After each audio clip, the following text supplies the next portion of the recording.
महालक्ष्मी नमः। जय माता लक्ष्मी, जय श्री गणेश। प्रिय श्रोतागण, आप सभी को दीपावली की हार्दिक शुभकामनाएं। माता लक्ष्मी और भगवान गणेश की कृपा आप सभी पर सदा सर्वदा बनी रहे। दीपावली के इस पावन अवसर पर चलिए सुनते हैं दीपावली की पौराणिक कथा और माता लक्ष्मी की कथा। तो प्रेम से बोलिए गौरी पुत्र गणेश की जय, माता लक्ष्मी की जय, जय श्री हरि। दीपावली की पहली कथा के अनुसार एक नगर में एक साहूकार रहता था। उसकी एक बेटी थी। वह रोजाना घर के सामने वाले पीपल के पेड़ में जल चढ़ाया करती थी। उस पीपल में माता लक्ष्मी का वास था। एक दिन उसी पीपल के पेड़ से माता लक्ष्मी प्रकट हो गई और साहूकार की बेटी से बोली, मैं तुमसे बहुत प्रसन्न हूँ, इसलिए तुझे सहेली बनाना चाहती हूँ। साहूकार की बेटी बोली, क्षमा कीजिए, मैं अपने माता पिता से पूछकर ही बताऊंगी। उसने घर आकर अपने माता पिता के सामने बातें रखी और उनकी आज्ञा से लक्ष्मी जी का प्रस्ताव स्वीकार कर लिया। इस तरह वे दोनों सहेली बन गई। लक्ष्मी जी उससे बहुत प्रेम करती थी। एक दिन लक्ष्मी जी ने उसे भोजन के लिए बुलावा दिया। जब साहूकार की बेटी भोजन करने के लिए पहुंची तो लक्ष्मी जी ने उसे सोने चांदी के बर्तन में खाना खिलाया, सोने की चौकी पर बैठाया और उसे बहुत कीमती रेशमी वस्त्र ओढ़ने पहनने के लिए दिए। इसके बाद लक्ष्मी जी ने कहा कि कुछ दिन बाद मैं तुम्हारे यहाँ आऊँगी। तब साहूकार की बेटी ने हाँ कर दी और घर चली आई। उसने जब सारी बातें अपने माता पिता को बताई तो वे बहुत खुश हुए, लेकिन बेटी कुछ सोचकर उदास होकर बैठ गई।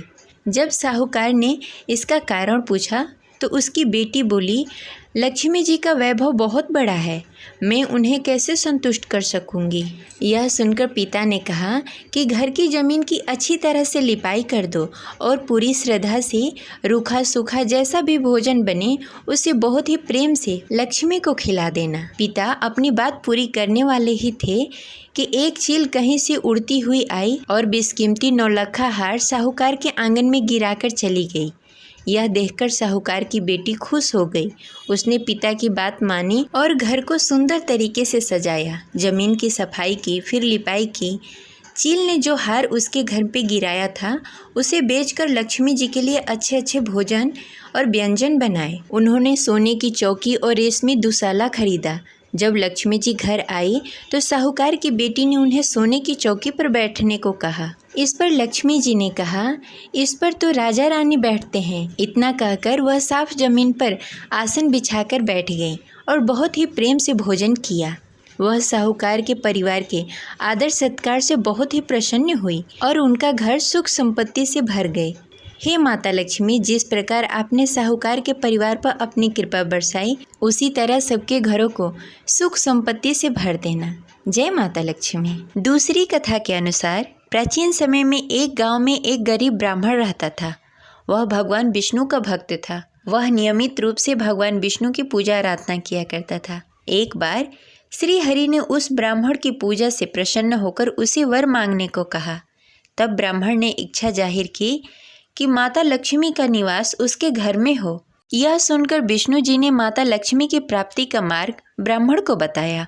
विष्णु जी ने कहा कि मंदिर के सामने एक स्त्री आती है जो यहाँ आकर उपले थोपती है, उसे अपने घर में आने का निमंत्रण दो। वह धन की देवी है। जब लक्ष्मी जी तुम्हारे घर आएंगी तो तुम्हारा घर धन्य धान्य से भर जाएगा। इतना कहकर भगवान विष्णु जी अंतर्ध्यान हो गए। अगले दिन सुबह 4 बजे से ही मंदिर के सामने ब्राह्मण आकर बैठ गया। कुछ ही देर में लक्ष्मी जी उपले थोपने के लिए वहीं आई।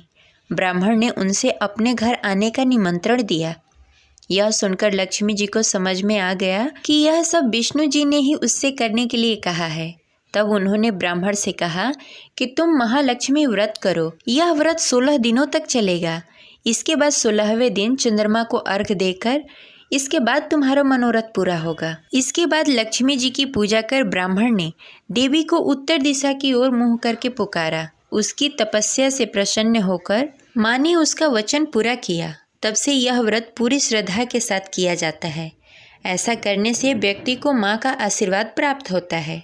दीपावली के अन्य पौराणिक कथा के अनुसार कार्तिक अमावस्या के दिन ही भगवान श्री राम वनवास काटकर और रावण का वध करके अयोध्या लौटे थे।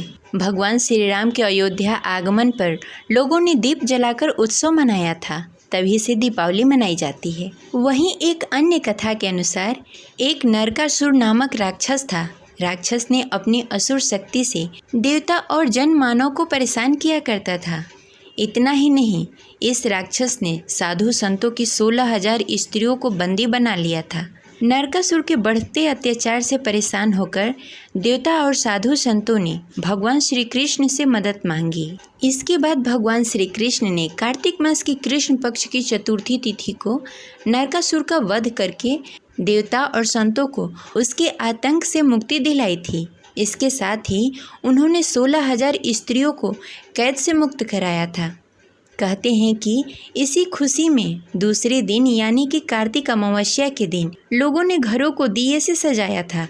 तभी से नरक चतुर्थी और दीपावली का त्यौहार मनाया जाने लगा है। दीपावली को लेकर धार्मिक मान्यता है कि इस दिन भगवान विष्णु ने राजा बलि को पाताल लोक का स्वामी बनाया था और इसी दिन स्वर्ग को सुरक्षित पाकर खुशी से दीपावली मनाई थी। तो ये रही दीपावली के कुछ पौराणिक कथा। तो आशा करते हैं आपको अच्छी लगी होगी।